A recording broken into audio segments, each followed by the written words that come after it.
이제 구석기 시대를 한번 보도록 하겠습니다. 자, 구석기 시대는 지금으로부터 약 70만 년 전에 이제 시작이 되었다고 그래요. 그쵸? 그래서 지금 거기에 보시면은 시대 구분이 나와 있는데, 구석기 시대는 석기 제작 기술에 따라 전기, 중기, 후기로 제작이 됩니다. 그쵸? 전기, 중기, 후기로. 자, 전기 구석기 시대를 한번 보시면은 큰 석기 한 개를 가지고 여러 가지 용도로 사용을 합니다. 아직은 석기 제작 기술이 그렇게 크게 발달해 있지 않았기 때문에 이제 큰 석기 한 개를 가지고 여러 용도로 사용을 하는 거예요. 그쵸? 요거는. 자, 그래서 직접 대기. 한 손에는 돌감을 쥐고 다른 한 손에는 망치돌을 쥔 다음 손의 힘으로 돌감을 직접 타격해가지고 제작을 하는 거예요. 그쵸? 떼워서 쓴다고 그러잖아요. 그쵸? 그래서 대표적인 전기구석기 시대의 그 도구, 석기가 주먹도끼, 그리고 집게. 집게라고 하는 거는 찍을 때 쓰는 거예요. 그 사용 용도가 무엇에 쓰였는지를 밝히는 이름으로 우리가 보통 사용을 합니다. 그쵸? 그래서 찍을 때 쓴다, 집게예요. 그게 전기구석기고요. 중기구석기 시대로 오게 되면은 그래도 어느 정도 석기 제작 기술이 좀 발달을 했겠죠. 그쵸? 그래서 이 석기 제작 기술이 발달하다 보니까 한 개의 석기, 이 석기의 크기도 작아져요. 작아지고 한 개의 석기가 한 개의 용도로 제작이 됩니다. 그러면 용도에 따라 석기를 제작했기 때문에 다양하게 석기가 제작이 되었다는 거죠. 그리고 거기에 보시면은 대표적인 중기구석기 시대의 석기가 밀개, 밀 때, 뭘 밀을 때 쓴 거고요. 긁게, 뭘 긁을 때 쓰는 겁니다. 그리고 찌르개, 찌를 때죠. 그죠? 그거예요. 요거는. 자, 후기입니다. 그 후기구석기 시대에 오게 되면은, 자, 쐐기 같은 것을 대고 형태가 같은 여러 개의 돌날격지를 만드는 수준까지 발전하게 되죠. 그래서 모루떼기, 두 손을 돌감을 쥐고 땅 위에 있는 큰 돌, 모루에 내리쳐가지고 만드는 단순한 방법이에요. 그쵸? 자, 그리고 간접대기를 보시면 직접 돌감을 때리지 않고, 그 돌감이 있으면은 그거를 막 직접 막 이렇게 때리거나 부시거나 이게 아니라 뼈나 뿔 같은 걸 가지고 간접적으로 때려가지고 제작을 한다는 거예요. 그쵸? 그리고 눌러떼기. 작고 날카로운 펀치 도구를 이용해 지속적인 압력을 줌으로써 돌감을 떼어내가지고 쓰는 거예요.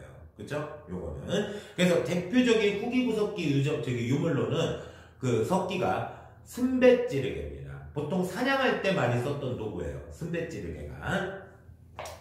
우리가 이게 전기다, 중기다, 후기다 이거를 갖다가 파악하는 거는 그 물체 안에 있는 탄소 성분을 가지고 연대를 측정하는 탄소 연대 측정 방법을 쓰는 거예요. 그래서 왜 방사선 동위원수 기계를 돌려가지고 우리가 연대 측정을 하잖아요. 그렇죠? 그런 거 얘기하는 겁니다. 자, 그리고 거기 19쪽으로 한번 가보시면은 19쪽에 구석기 시대의 주요 유적이 나옵니다. 우리가 유적지를 한번 보는 건데 전기구석기의 유적으로는 평안남도 상원 검은 모루 돌굴이 있어요. 얘가 지금으로부터 이제 최고 오래된 거로 봤을 때는 60만 년. 최근 걸로 보면 적어도 40만 년 전 거로 추정하고 있기 때문에 전기구석기 유적으로 들어가거든요. 자, 그래서 12종의 포유류 동물의 뼈 하석과 그리고 주먹도끼 등이 출토가 됐습니다. 그리고 충남 공주 석장리가 굉장히 우리 역사학계에서는 의미가 큰 유적지예요. 왜냐면은 이만한 대규모 유적지도 없을 뿐더러 이 충남 공주시 석장리 같은 경우에 1964년에 출토가 됐어요. 그죠? 그런데 지금 58년이 지났거든요. 58년이 지난 지금까지도 계속 출토가 됩니다. 왜 이렇게 끊임없이 출토가 되냐면 지금도 파고 있어요. 가보면. 이게 지층에 따라 지층이 깊은 곳은 옛날 거, 중간은 중간 거, 그 가장 얕은 데가 최근 거일 거 아니에요. 그죠? 지층에 따라 구석기, 전기, 중기, 후기가 모두 출토가 되기 때문에 끊임없이 나옵니다. 그죠? 그래서 이 공주 석장리 가보면은 구석기 테마파크 공원도 있어요. 그래서 구석기 테마파크 공원에 참 가보면 너무 재밌는 게 그 밀랍 인형으로 만든 구석기인이 그 동물, 잡아먹은 동물 가죽옷을 이렇게 만들어서 입고 그거 벤치에 앉아가지고 들어와 그러고 앉아있어요. 진짜 이게 굉장히 잘 만들었습니다. 가보면은 요거. 그래서 이 공주 석장리가 우리 한국사에서는 상당히 의미가 깊은 유적이라는 거. 자, 그리고 또 하나의 의미 깊은 곳 바로 그 경기도 연천군 전곡리입니다. 이 경기도 연천군 전곡리는 1978년에 출토가 됐거든요. 그런데 이 발견한 사람이 주한 미군 병사예요. 이 고고학도예요, 이 사람이. 근데 너무나도 고고학이라는 게 뭐 인디아나 존스 생각하시면 안 돼요. 그래서 인디아나 존스 이런 거 생각하시면 안 되고 그 고고학도라는 거는 굉장히 배가 고픈 직업이에요. 왜냐면은 돈이 그렇게 많이 막 벌리거나 이런 그런 직업은 아니거든요. 조금 전에 그 카메라가 잠깐 이게 꺼져가지고요. 그래서 이게 배고프다 보니까 이 주한미군 병사, 그러니까 그때는 이제 학생이었겠죠. 근데 이 주한미군에 그 자원 입대를 하게 됩니다. 근데 여자친구가 온 거예요. 그런데 이 사람이 여자친구하고 그 연천의 한탄강에 커피 마시러 잠깐 이렇게 나갔을 때 커피 마시려고 잠깐 앉으려고 하다가 발견한 거예요. 우연치 않게. 그죠? 근데 이 사람이 고고학도다 보니까 그게 유럽형, 즉 아슐리안계 주먹도끼라는 거를 알게 된 거예요. 그게. 그래서 깜짝 놀란 거죠.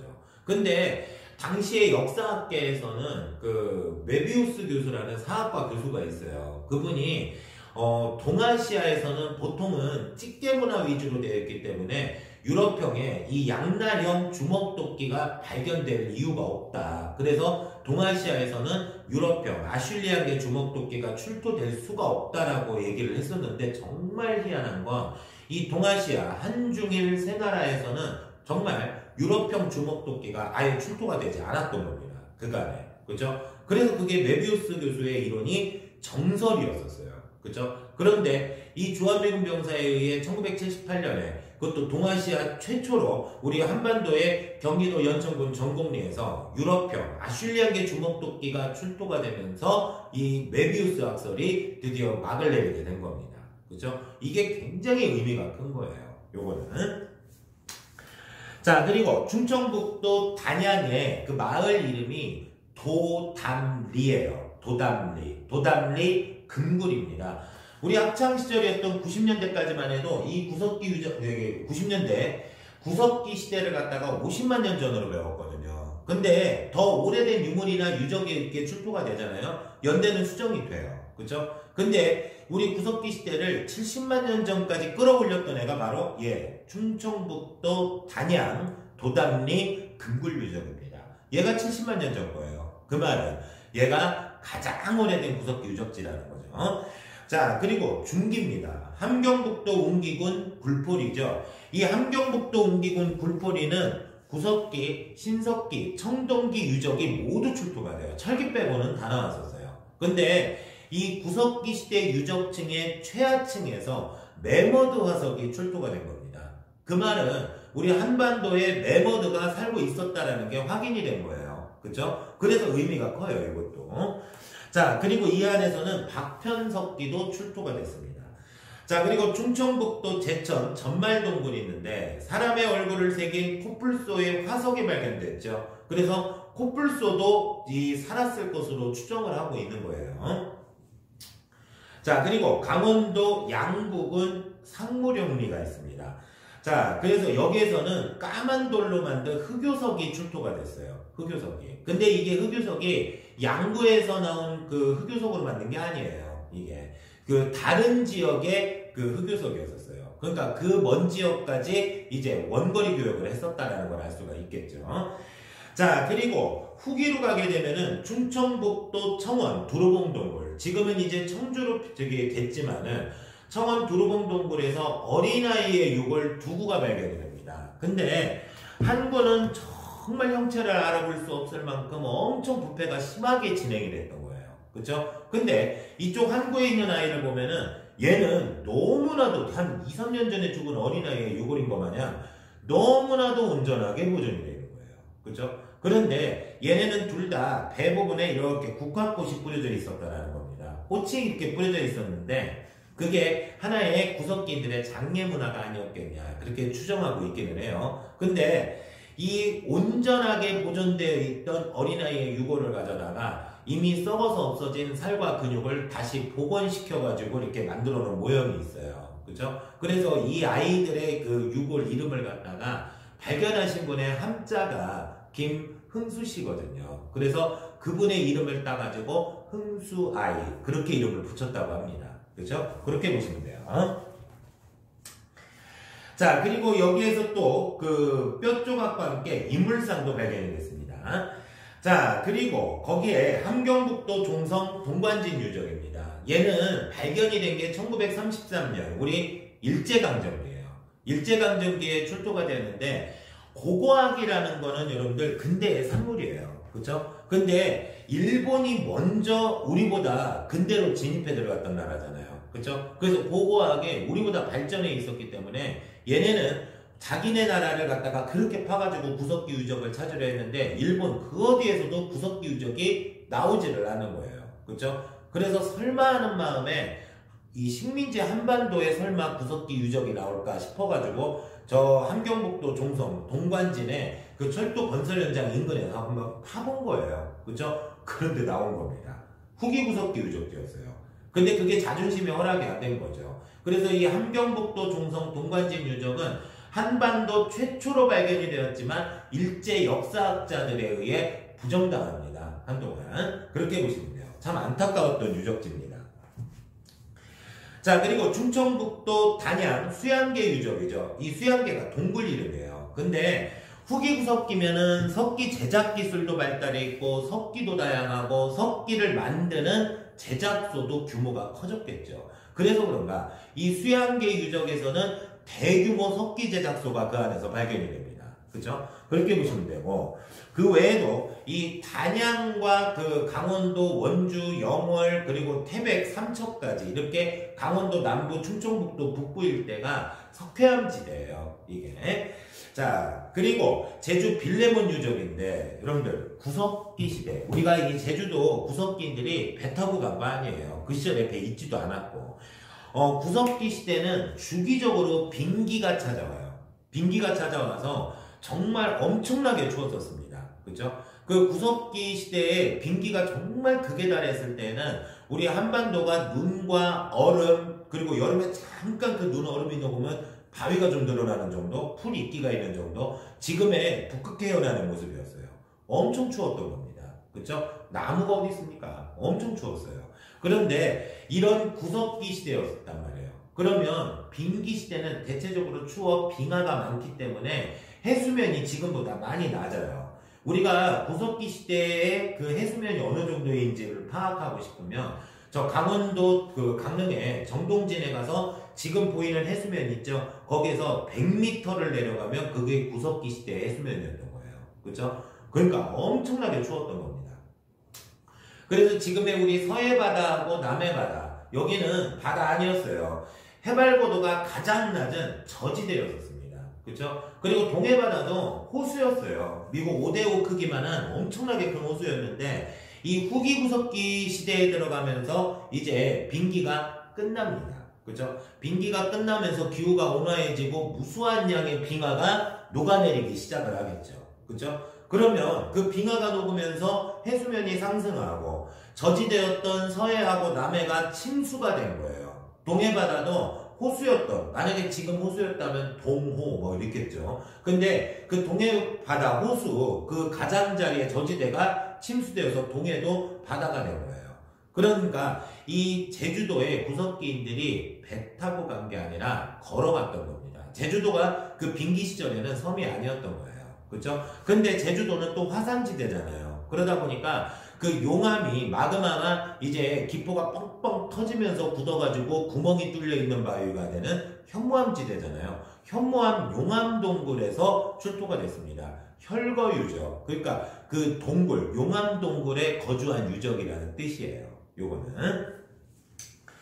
자, 그래서 이 안에서는 지금은 멸종되고 없어진 동물의 화석이나 뼈도 이 안에서 출토가 됐어요. 그죠? 자, 우리가 구석기 시대의 생활을 한번 보도록 할게요. 자, 구석기 시대의 도구를 한번 보시면 뭐 주먹도끼, 뭐 밀개, 뭐 긁개 이런 뗀석기죠. 그죠? 후기에 가면은 이제 순배 찌르개 그거고요. 사냥용으로. 그리고 골각기 저게 뼈도구인데 뼈골자에 새길각자에 도구기자입니다. 잡아먹은 동물 이 대퇴부뼈 같이 큰 뼈 있잖아요. 이런 거를 쓰기 쉽게 돌을 가지고 새겨가지고 이렇게 깎아서 만들었다는 얘기예요. 그죠? 자, 그리고 워낙에 추운 빙기가 주기적으로 찾아오다 보니까 농사 이런 거 몰라요. 그래서 사냥, 즉 수렵, 채집, 어로 이게 100% 우리가 살아갈 수 있는 유일한 수단이었던 거예요. 그죠? 자, 그리고 사회를 한번 보시면은 평등사회입니다. 평등사회. 왜냐면은 세계사뿐만 아니라 우리 한국사도 마찬가지예요. 계급이라는 게 나오게 된 거는 청동기 시대에 나온 거예요. 청동기 시대. 그러면 그 앞에 구석기나 신석기 시대는 계급이 없는 평등사회였던 겁니다. 그죠? 그리고 이때 당시에 가족, 즉 혈연 단위의 무리 이동생활입니다. 워낙에 추운 빙기 시절이다 보니까 농사 이런 거 모르잖아요. 그리고 여러분들 동물의 왕국 보시면은 그 수많은 물소들이 그 건기를 피해가지고 우기를 찾아, 물이 있는 지역을 찾아서 악어한테 잡아먹힐 거 뻔히 알면서도 왜 그 마라강 막 건너가는 거 나오잖아요. 그쵸? 그런 것처럼 빙기도 빙하기라는 거, 그 빙하기 안에도 봄, 여름, 가을, 겨울이 있어요. 그죠? 그래서 그 사계절의 변화에 따라 이 동물들, 우리의 유일한 식량자원이잖아요. 걔네가 이동하는 거예요. 그러니까 얘네를 따라서 우리 인간도 이동할 수밖에 없는 겁니다. 그죠? 그렇게 보시면 돼요. 근데 이때 당시에 지도자, 저 휴전선 이북 애들이 잘못 쓰고 있는 거예요. 그거는 걔네 맨날 고소 위대하신 우리 우부의 수령 지도자께서 막 이러잖아요. 잘못 쓰는 거예요. 그건 지배자지. 그건 권력자잖아요. 쟤네. 지도자는 역사에서는 지도자라는 개념을 권력이 없는 사람으로 봅니다. 그렇죠? 그래서 이때 당시에 이 무리 가족을 이끄는 지도자는 아무래도 가족들 굶기거나 이러면은 안 되잖아요. 그렇죠? 될 수 있으면 굶기지 않아야 되기 때문에 연장자나 경험이 많은 자입니다. 그죠? 연장자나 경험이 많은 자. 그리고 이동 생활을 하니까 어차피 떠날 거잖아요. 그죠? 그러니까 내 집다운 집 같은 거 지을 필요 없어요. 그냥 주변에 자연짐을 이용하는 겁니다. 그래서 동굴이나 바위근을 또는 후기 구석기 때 가면은 이제 빙기가 끝나서 뭐 나무라든가 이런 게 좀 자라기 시작을 해요. 강가에도 갈대도 있고 그런 거 대충 꺾어다가 그냥 비바람만 좀 피할 수 있게 막 지었다 해서 막집이에요. 그쵸? 강가의 막집. 그렇게 보시면 됩니다. 자, 그리고 중석기 시대가 있거든요. 지금으로부터 약 12,000여 년 전인 기원전, 만년경이죠. 이게 구석기 시대와 신석기 시대로 넘어가는 중간에 과도기였던 거예요. 그죠? 근데 아까도 말씀드린 대로 후기 구석기 때부터 기후가 온화해진다고 그랬어요.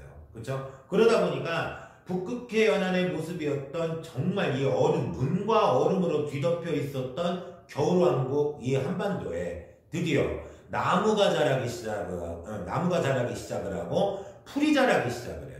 그렇죠? 꽃도 피고 그리고 강가에 갈대도 자라요. 이제 그래서 나무라고 해봐야 지금처럼 여러분들 막 그 침엽수, 화렵수가 막 섞여 있는 게 아니라 바늘침자, 그 침엽수, 우리 소나무, 전나무, 가뭄비나무 봐봐요. 바늘 이파리 같죠? 그거 추운 데서 자라는 나무거든요.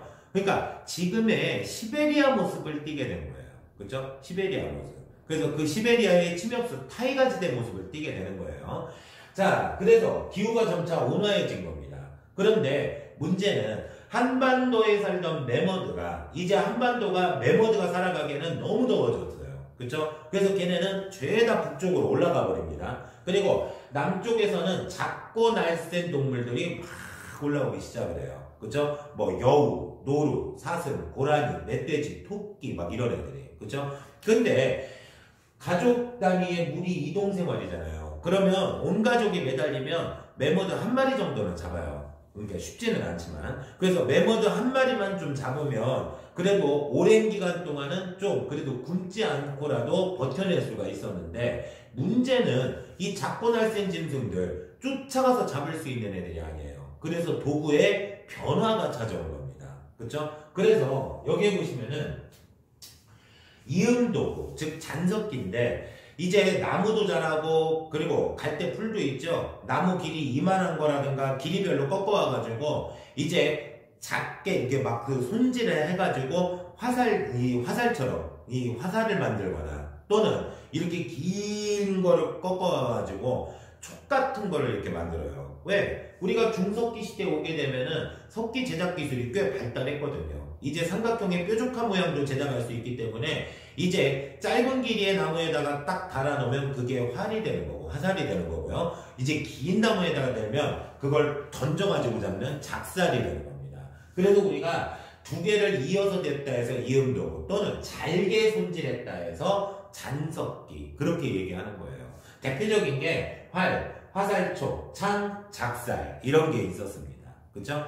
자, 이제 신석기 시대로 들어가 보도록 하겠습니다. 우리가 신석기 시대를 보시면은 지금으로부터 약 만여 년 전인 기원전 8000년경이에요. 이때가. 그리고 주요 도구가 갈아서 쓴 거죠. 뭐 직접 갈아서 쓸 수도 있고 다른 도구로 가지고 와서 갈아서 쓸 수도 있고. 그쵸? 간석계예요. 그래서 우리가 그 유물유적 그림 보시면은 마치 도마나 다듬이판 같이 생긴 이렇게 갈판 그리고 거기에 곡식 같은 거 이렇게 알갱이 있으면은 요렇게 쪼르륵 뿌려가지고 때려서 껍질을 벗기던가 밀어가지고 껍질을 벗길 때 쓰는 갈돌 그죠? 그런 거 얘기하는 거예요. 그리고 토기를 썼는데 토기가 곡식을 저장하거나 조리하는 용도로 썼었어요. 그렇죠? 그래서 이게 농경이 시작되었음을 의미하는 거죠. 맞아요. 신석기 시대에 농사가 시작이 됩니다. 그래서 우리가 정착생활이 시작이 되는 거예요.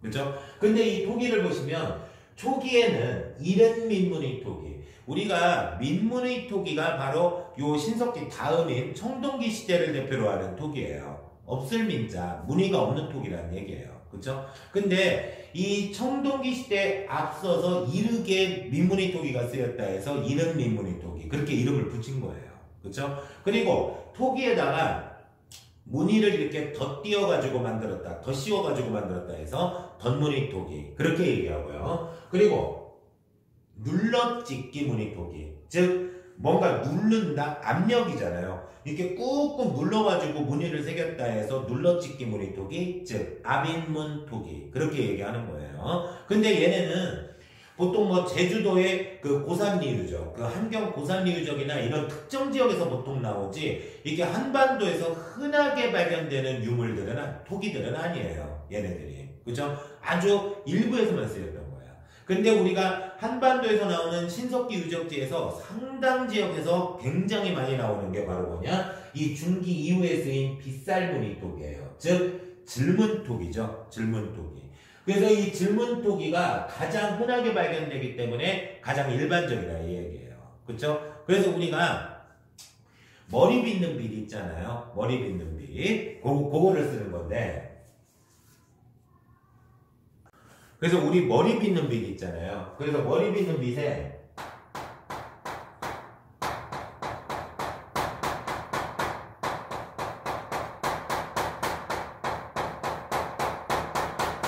이렇게 빗살무늬가 새겨져 있어서 빗살무늬 토기 그렇게도 얘기하는 겁니다. 요거는 자 그러면 우리가 그 신석기 시대 20쪽에 지금 나와 있어요. 여러분들 자 그리고 거기 신석기 시대의 주요 유적을 보시면 제주 한경 고산리죠. 우리 학창시절이었던 90년대까지만 해도 기원전 6000년으로 배웠거든요. 근데 지금 이렇게 기원전 8000년으로 거슬러 간 게 바로 이 한경 고산리 얘 때문이에요.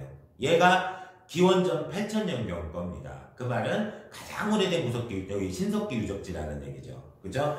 자, 그래서 여기에서 주요 유물을 보시면은 이른 민무늬 토기, 눌러찍기 무늬 토기 등이 출토가 되었고요. 평안남도 남경, 그리고 평양의 남경, 그리고 황해도 봉산 지탐리가 있습니다. 우리가 여기에서 조금 하나 더 보고 들어갈 게 뭐냐면은 지금 이 유적지 때문에 그래요. 자, 경제생활이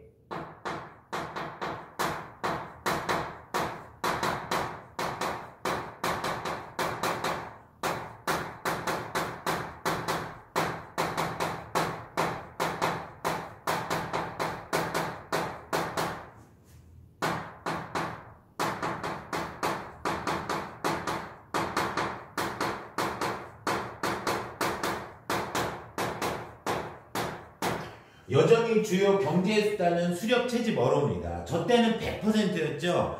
80%예요. 비중은 줄었죠. 하지만 도구와 기술의 발전으로 생산량은 훨씬 더 많이 늘어난 거예요. 그렇죠? 근데 그럼 나머지 20%가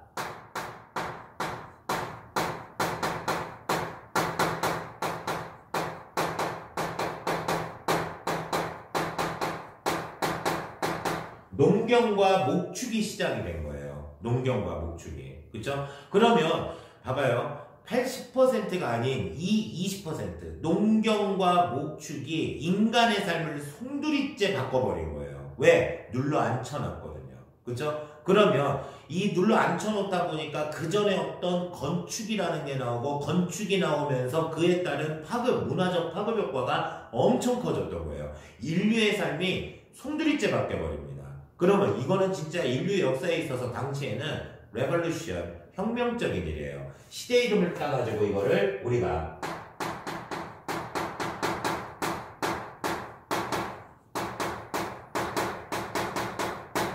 신석기 혁명 그렇게 얘기합니다. 그러면 이때 생산했던 바로 이 농경, 곡식이 나오는데 뭐를 재배했냐 이거예요. 그쵸? 그러면 이 농경에서 주로 재배했던 게 지금 우리 주식인 쌀이 아니에요. 물론 현재 그 한반도에서 신석기 때 쌀을 재배했던 유적지가 나왔다 했는데 아직 역사학계에서는 크게 반영이 되지를 못했어요. 근데 주로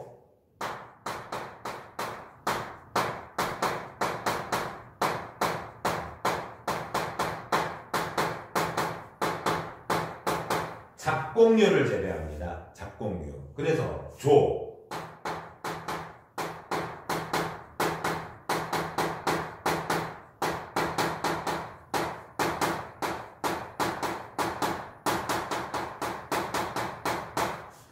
우리가 족쌀이라고 얘기하면은 그 쌀 들어갔다고 그래가지고 쌀 아니에요. 조의 또 다른 이름인 거지. 그쵸? 그래서 조, 피, 기장, 수수 이런 거를 주로 재배했던 겁니다. 근데 여기에서 우리가 좀 체크할 게 뭐가 있냐면은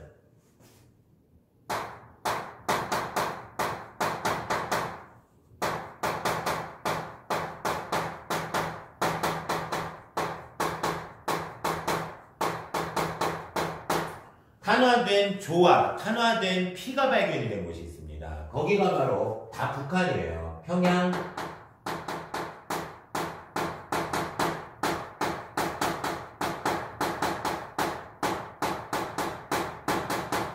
남경유적입니다. 평양 남경유적. 그리고 황해도.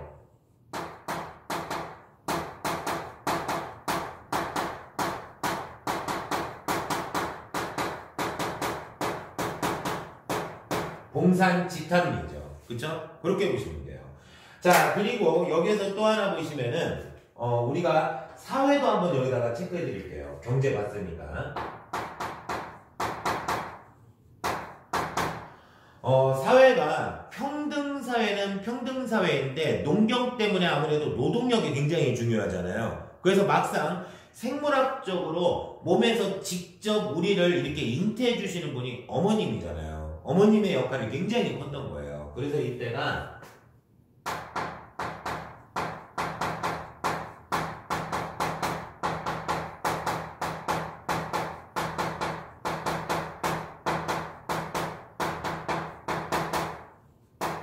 모계 중심의 평등사회였고요. 그리고 얘네 마을을 이루고 살아가거든요. 정착을 하는 게. 그래서 대체적으로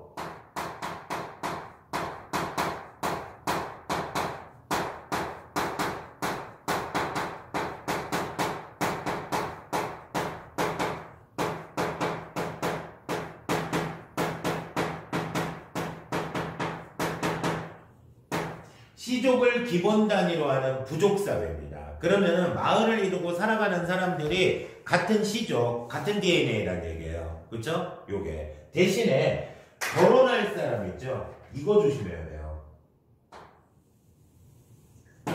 결혼할 사람은 같은 시족끼리 결혼하네요. 다른 부족에서 내려오는 거예요. 그러면 족 내혼이 아니라 족 외혼인 거죠. 이걸로 인해서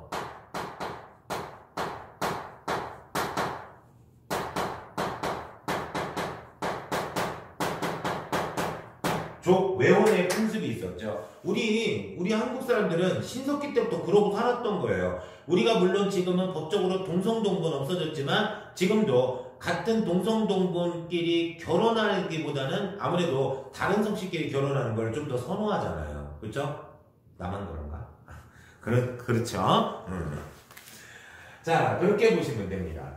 자, 그리고 거기에 서울 강동구 암사동이죠. 강동구 암사동. 여기에서는 움집터도 발견되고 빗살무늬 토기도 나왔어요. 그래서 신석기 시대 움집이 여러 채가 발견이 됩니다. 그 외에도 어디가 또 있냐면요. 여러분들이 한능검을 준비하시면서 이 선사시대 문제 맨 앞에 1, 2, 3, 1, 2번 거기가 거의 선사시대 문제인데 이런 특징을 알면은 쉬워요. 거기에 그 기사거리라든가 아니면은 선생님이나 아니면 박물관에 그 안내해 주시는 분이 이렇게 설명해 주시는 그림으로 보통 나와요. 그러면 여기에 뭐 출토하고 있는 장면이 이렇게 나오거나 기사거리처럼 그렇게 해가지고 여기에 뭐 이 유적지는 어떠고 저쩌고 막 이렇게 말풍선으로 나와요. 그죠? 그러면 이 특징 중에 뭔가 하나가 거기에 들어가 있어요. 그거 보고 탁 찾아내서 아 어느 시대 이게 딱 나와야 돼요. 그죠? 만약에 그게 아니라면 어떤 유물이나 유적지를 툭 던져주고 그에 관련된 뭐 특징 일부를 갖다가 찾을 수 있게끔 제시는 해요. 반드시. 그죠? 그렇게 해가지고 1, 2, 3, 4, 5번에서 여러분들이 찾아내라고 나옵니다. 이게 시험 문제 유형이 그래요. 이게. 그죠? 근데 대체적으로 아시잖아요. 1, 2번은 1점, 많아봐야 2점이에요. 보통 1점입니다. 그죠? 요거는 어렵지 않다라는 얘기죠. 우리가 그 외에 유적지 또 볼만한 게 지금 거기에 제시된 유적지 말고도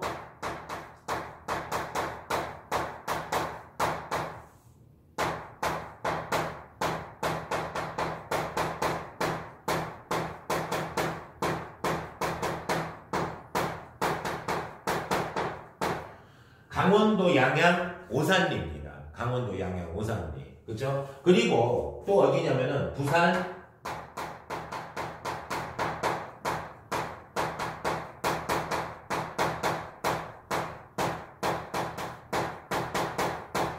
동산동 유적이 있어요. 그죠? 그리고 이 부산 동산동 바로 인근이에요. 경남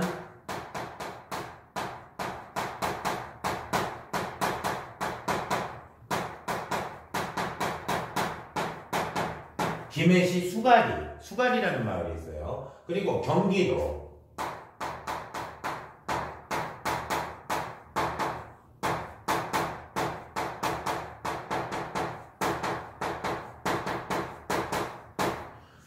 하남시 미사리 등이 있습니다. 왜 이 유적을 조금 더 보려고 하는 거냐면은 봐봐요. 이제는 눌러 앉아 살고요. 거기에 농경하고 관련이 돼 있잖아요. 그러면 아무래도 물이 중요하단 말이죠. 그래서 주거 형태가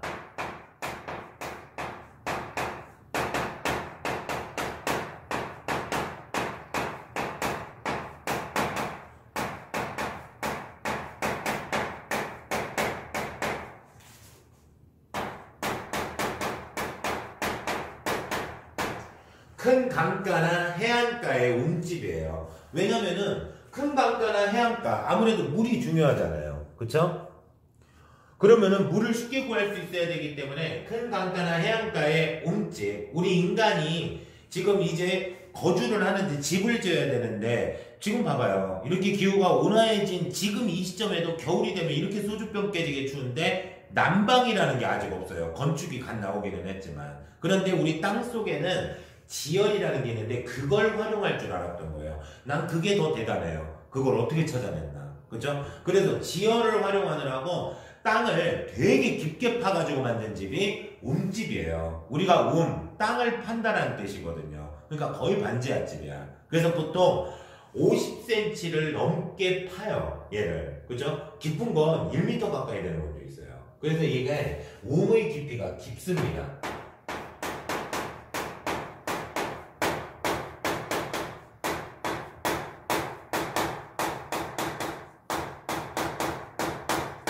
근데 여러분들이 이제 나중에 청동기 시대에서도 배우겠지만 청동기도 움집, 신석기도 움집이에요. 그렇죠? 그러면 이 신석기 시대의 움집의 특징을 보시면은 규모의 크기로 보았을 때는 여기에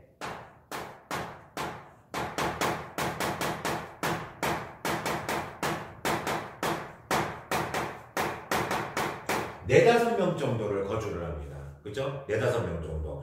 우리가 대가족이라고 얘기하려면은 할아버지, 할머니, 아버지, 어머니, 우리 세대까지 3대가 살아가야 대가족이거든요. 근데 네다섯 명 정도면은 할아버지, 할머니 안 계시는 거예요. 그때는 수명이 그렇게까지 받쳐주지도 못했고. 그렇죠? 그래서 보통 아버지, 어머니, 자녀 세대, 2세대로 끝나기 때문에 핵가족 형태가 대부분이었어요.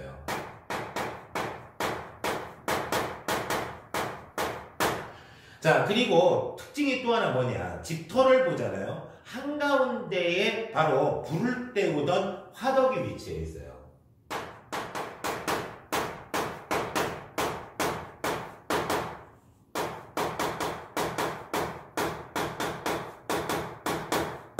그리고 출입문을 보면은 남쪽으로 냈습니다.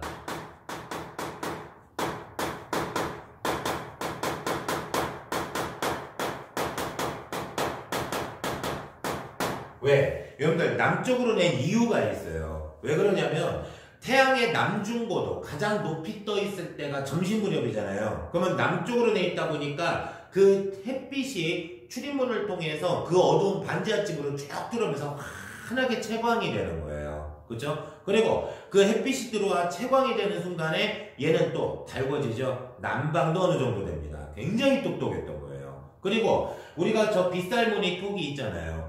이 빗살무늬 여기가 이렇게 원형 내지는 뾰족하게 생겼는데 이거를 그냥 세운 마술이죠. 그렇게 한 게 아니라 땅을 파가지고 거기에 꽂아놓고 쓰는 거예요. 이렇게 토기를 꽂아놓는 그 구멍을 갖다 우리가 저장구덩 그렇게 얘기하거든요.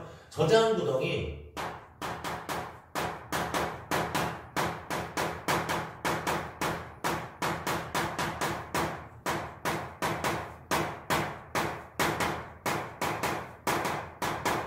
실내에 배치되어 있습니다. 바로 옆에 있거나 바로 등 돌리면 출입문 들어오는 쪽에 바로 옆에 저장 구덩이 있어서 톡이 꽂아놓고 바로 뭐 필요한 거 덜어서 썼다가 다시 꽂아놓고 이렇게까지 해놨던 거예요. 그렇죠? 그리고 집터 모양은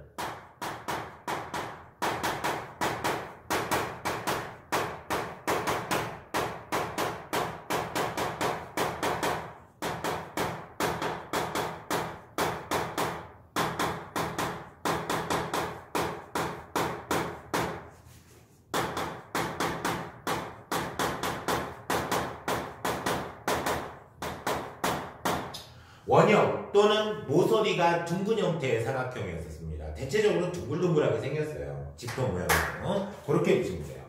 자, 그리고 이 신석기 시대에 오게 되면은 또 하나 원시적 수공업이 출현하거든요.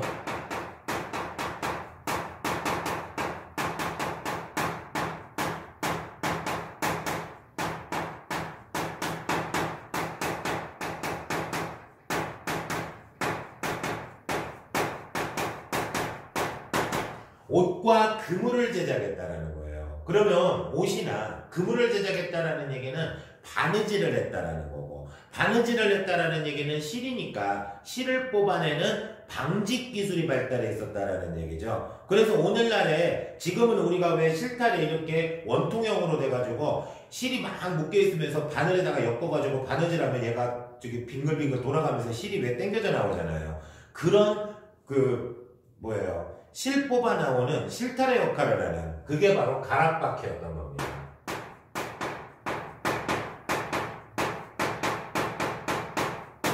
생긴 거는 무슨 도넛같이 생겼어요. 이게. 그죠? 그리고 지금이야 재질이 철이죠. 이때는 잡아먹은 동물 착 깎아서 만들어서 지금하고 모습이 그렇게 크게 다르지 않은 뼈바늘.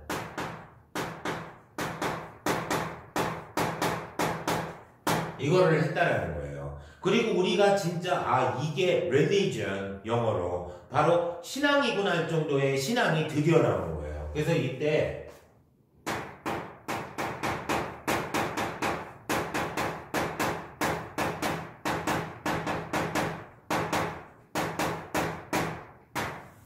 원시 신앙이 출현합니다. 바로 뭐가 있냐면은 애니미즘.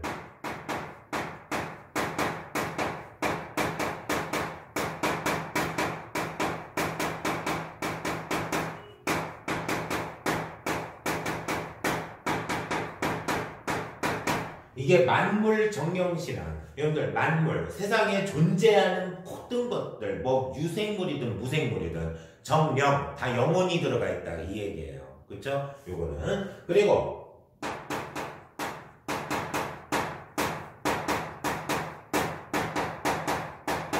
토테미즘입니다. 여러분들 감나무 있죠? 감나무는 섬유질이 많아가지고 아무리 가지가 굵고 크다고 하더라도 거기에 인간이 올라가면 안 돼요. 이렇게 부러져요. 못 버티고. 그래서 괜히 나무에 떨어지면 영구되는 거예요, 여러분들. 농부 아저씨들이 감 올라가서 딸 줄 몰라가지고 막 이러고 따는 게 아니에요. 섬유질이 많아서 그래. 그런데 어떤 부족사회니까 여기. 그래서 부족장이 막 지나가다가 보니까 감나무 중턱에 어떤 곰 한 마리가 진짜 홍시가 매달려 있는 거 보고 그 밑에서 중턱까지 올라가고 안 부러진 게 신기해요. 거기에서 매달려가지고 이러고는 거예요. 미련받게. 근데 왠지 끌려요. 그래가지고 오자마자 야 오늘부터 우리 곰부족이요 곰부족 그렇게 되는 거예요. 이게 바로 토테미즘인데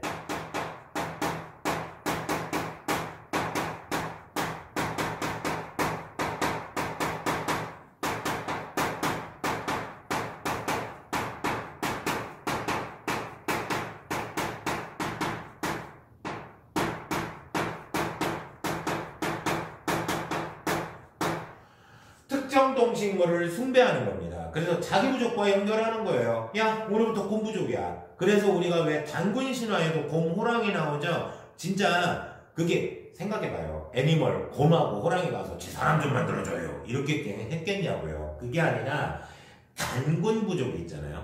단군 부족이 있으면 곰 부족, 호랑이 부족 그 얘기예요. 그 토테미즘 얘기하는 겁니다. 그리고 우리가 샤머니즘이라는 게 있죠.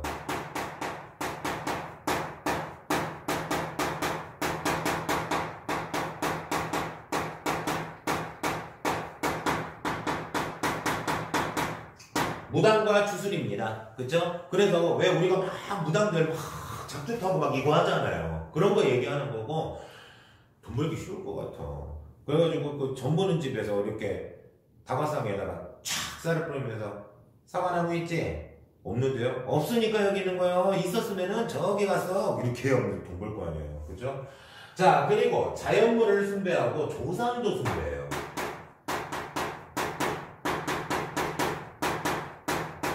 그래서 조상님은 이미 돌아가시고 안 계시지만 육신은 안 계시지만 영혼이 남아서 우리 가족들을 지켜준다라는 믿음이 있는 겁니다. 그래서 조상님을 위해서 뭘 떠놓기도 하고 또는 우리가 왜 거기에서 유래된 거예요. 이것도 명절 같은 때 차례를 지내면 아버님 세대들 이렇게 절을 하실 때 할아버지 돌아가신 할아버지 차례를 지내는데 옆에서 할머니가 아이고 제 막둥이 장가도 가야 되는데 제 지난주에 직장에서 잘렸다는데 거기서 뭐 좀 해봐요 좀. 그거 간지 얼마 안 돼가지고 영빨 안 받아요 막 그러는 거 있잖아요. 그 막 산 사람한테 방언 터지듯이 얘기하는 거 그런 것도 여기서 다 비롯된 거예요. 그쵸? 그리고 자연물 숭배입니다.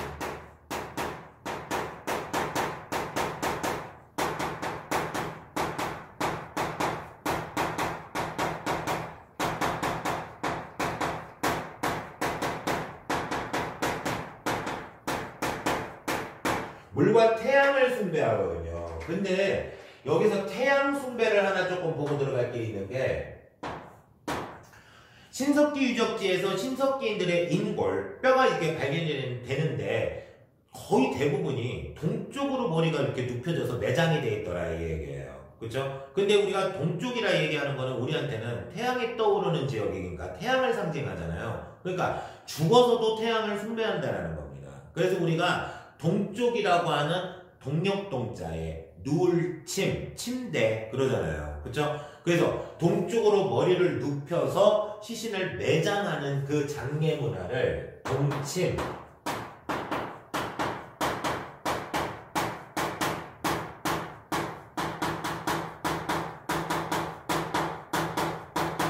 강화신전장 그렇게 얘기합니다. 이거 신석기 때 거예요. 그쵸?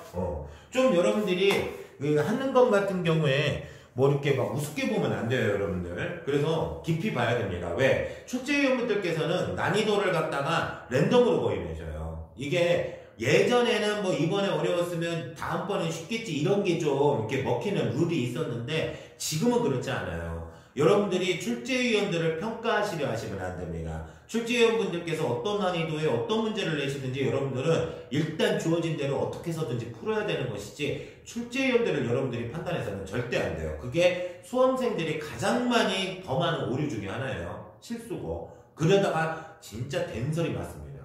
조심하셔야 돼요. 자, 그리고 우리가 예술활동을 보시면은 흙을 빚어 구운 얼굴 모습이 있어요. 우리 아까 이 강원도 양양 오산이 있죠? 거기에 점토 있잖아요. 그걸 꾹꾹 손으로 이렇게 눌러서 사람 얼굴 마스크 모양을 갖다 표시해 놓고선 그걸 구운 게 발견이 됐어요. 인면상. 그렇게. 그리고 조개 껍데기 가면이 있어요. 우리 얼굴마다 왜 가리비에 눈하고 입만 뚫려 있죠? 근데 이게 뭐 어떤 의식을 치를 때 썼다라는 설도 있고 그냥 우리가 장난감식으로 쓰는 가면이라는 설도 있는데 의식을 치를 때 썼다라는 설이 조금 유력한 걸로 보입니다. 그죠? 그리고 우리가 패총이라는 게 있어요. 이거는 뭐 이렇게 예술활동이라기보다는 조개 덤이라고 그러거든요.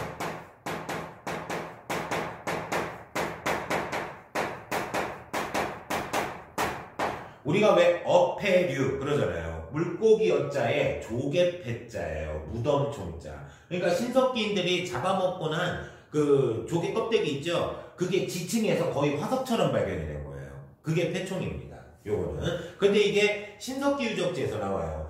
부산 동삼동 유적에도 있고 김해 수가리뿐만 아니라 그 김해, 통영, 그리고 사천, 그 남해안 일대에서도 조개더미 패총 나오고요. 우리 여기 충남 서산 당진이라든가 태안 쪽에서도 발견이 됩니다. 요거는. 자, 그리고 칠해거리. 칠해거리라는 거는 갈대끈 같은 데에다가 소라 껍데기, 고동 껍데기, 뿔뼈, 조개 껍데기 막 이거를 막 껴가지고 목걸이 마냥 여기 꽃다발처럼 막 치렁치렁 걸고 다니는 거 있잖아요. 그런 용도로 쓰는 그런 것들을 칠해거리라고 얘기를 해요. 자, 그렇게 보시면 됩니다. 그리고 여러분들이 한능검 준비하실 때 지금 우리 여기 18쪽, 19쪽, 20쪽에 지금 뭐 클릭해가지고 나와 있는 그 유물 그림들이 있잖아요. 절대 이거 우습게 보시고 넘어가시면 안 돼요. 이런 그림들이 여러분들 시험 문제에 그게 출제가 같이 돼요. 그래서 그걸 보고 아 이게 어느 시대다 이거 판단 서야 되거든요. 안 그러면은 문제를 못 풀 가능성도 덜어 있어요. 그래서 생각보다 50문제 중에 그림 문제가 상당히 많습니다. 그래서 여러분들이 이런 유물 그림 또 뒤에 가면은 뭐 사료 박스글 같은 거라든가 그런 거 절대 무시해서는 안 돼요. 제일 좋은 방법 하나 알려드릴까요, 여러분들? 나중에 사료가 많이 나올 텐데 밤에 잠 안 오죠? 딱 사료 읽으십시오. 1분 30초 만에 숙면에 들어갑니다. 아주 꿀잠잠 저기 주무실걸요? 그래서 여러분들이 유물 유적 그림, 사료 이런 거 절대 간과해서는 안 돼요. 꼭 보고 들어가셔야 됩니다. 눈도장 거의 찍다시피 하셔야 됩니다. 요거는. 자, 그럼 잠깐 쉬었다가 청동기 시대를 좀 한번 보도록 하겠습니다.